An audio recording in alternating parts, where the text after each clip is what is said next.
tanks like these continue to play major roles in action films. Here, the explosive, out-of-control mayhem they see in movies such as Crimson Tide, The Rock, and Pearl Harbor can be created with the use of large-scale physical and mechanical effects. That action has been filmed as a carefully planned sequence of events.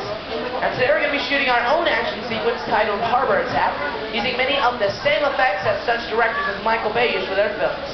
In fact, if we can just direct your attention to those overhead monitors, here's Michael Bay now to set the scene for us.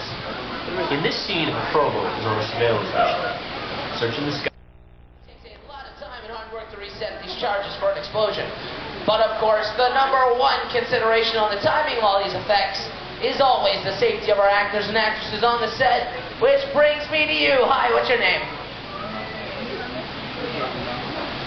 Everybody say hello, Gene. Hello, Gene. Now, Gene, you have just been cast as the mechanic on our PT boat. Your scene is going to take place way down there in the bottom of our boat. We call it our engine room, which, luckily for you, has been recreated right here behind you. So, Gene, you follow Alex. We'll set you up. Now, we will be shooting 2 scenes today, but not in the order they appear in the script. Today, most films are shot out of sequence, which means that the actors have to respond to an event that has not yet been filmed. Now, this can be rather challenging on the actors, and it's up to the director to make sure they're motivated enough to continue with the scene. And that is where we come to Gene. Here's the setup for you. That phone next to you, it's going to buzz right before 800 gallons of water dump out of these tanks, fly down the chute, and slam into you like a freight train.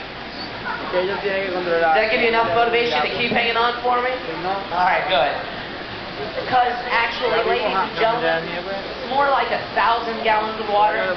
There's a fine line between motivation and fear. Now remember, Gene, you just lost your engine. Can I get a playback, please? And action. All right, now look to your right for me. Check out those engines. All right, good job, Gene. Now go on and pick up that phone and start talking to your captain. Keep talking for me. Let him know you might be taking on just a little bit of water.